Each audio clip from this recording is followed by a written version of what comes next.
Hey everybody, we're back, and right where we left off, talking about the super awesome Ganges River.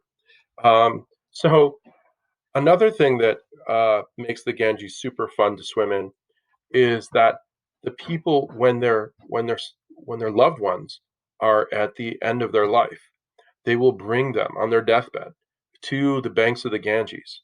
And when they die, then what they do is they create a funeral pyre. And so they put their loved one's body on the pyre and they light it on fire, and the person's ashes then are then pushed into the Ganges. So now you've got you've got dirty people getting clean of their sins. You've got excrement being being being put into the Ganges, and the ashes of dead bodies being put into the Ganges. So super cool. Okay, so moving on.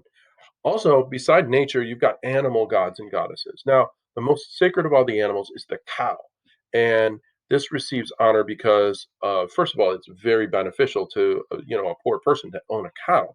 You're talking milk.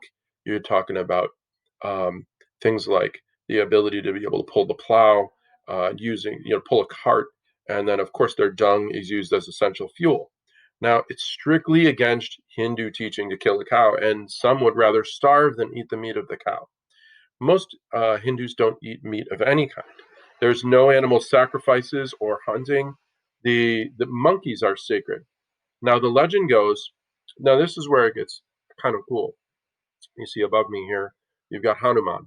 Vishnu visits the earth as Rama and marries a woman named Sita, and Sita gets stolen by a demon king, and the monkey named Hanuman helped rescue her. And so the Hindu temples are dedicated to Hanuman to treat monkeys as special guests. Here you have got this, just right over here you have the monkey sitting there at the temple.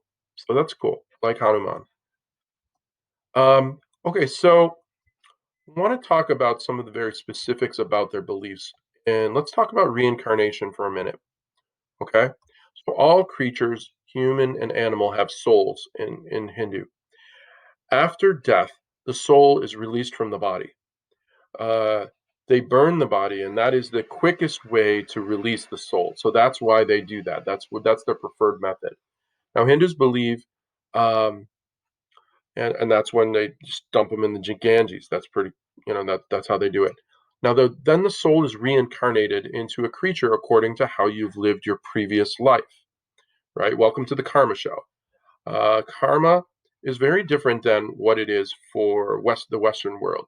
Karma is, in the way we understand it, right? Okay, I get in my car to come to work, and oh, I forgot to feed the pig. So should I go back and feed her? Nah, she'll be fine. And then I go to work, and on the way to work, I get a flat tire, right?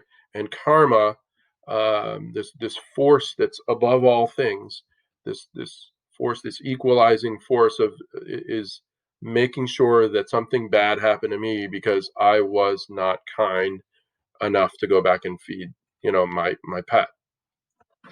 Um, where the two things are disconnected. Now that's very different. Just want to kind of make the point that karma is not cause and effect, right? If I hang out with a bunch of people who are not very good, and we end up like jacking a car, and then we go to jail, I can't say, well, karma got me. No, karma didn't get you. That's cause and effect. Karma is when the two things are not related, right?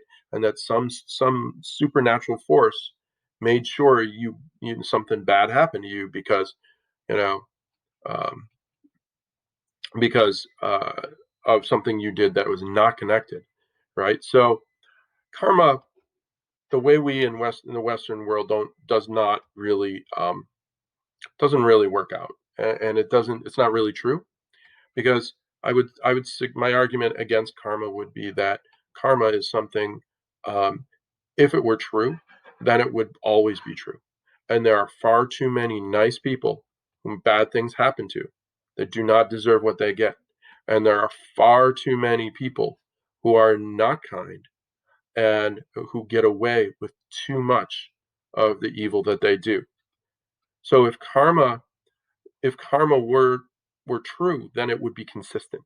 And it's just the evidence says that there is no such thing as karma. We like to believe there is. We would love that if this world was just, but it just isn't that way. But that's not how the Hindus take a look at karma. Karma are the good things you do every day, right?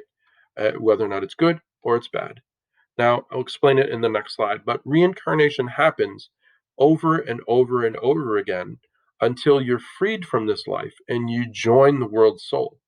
Now, you can go up, right, in higher levels, higher castes. We talked about that in a minute, or you can keep going down.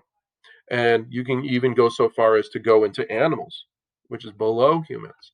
And so that is something, and that's part of the reason for the respect of animals as well, is that you want to make sure that you're not, you walk by a dog and you kick it, and you're like, no, you shouldn't do that because that could have been Uncle Joe, right?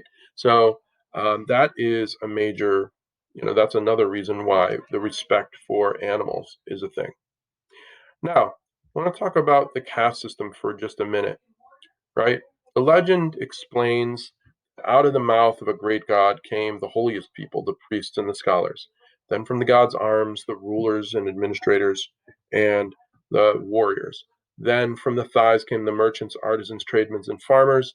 And then the lowest of the caste is the servants and laborers.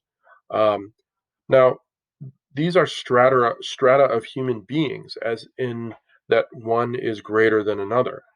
Now, those who don't belong in any caste are considered the untouchables, as they were called. They perform the worst jobs in society. They sweep the streets, they clean bathrooms, and their lives are terrible, right? So that's the worst place to be. Now, your obligation to your caste or your moral duty is known as dharma. So like if I'm in one of these castes above, then I have a certain dharma. And if I'm a servant or laborer, my dharma is smaller or lesser than somebody who was a ruler, say, right? So you see above me, I've got those cups as an examples, right? So dharma is the cup, and karma is the the stuff that you have to fill the cup. So think about it this way: if you wanted to like move up, you have a certain amount of cup that you have to fill with dharma.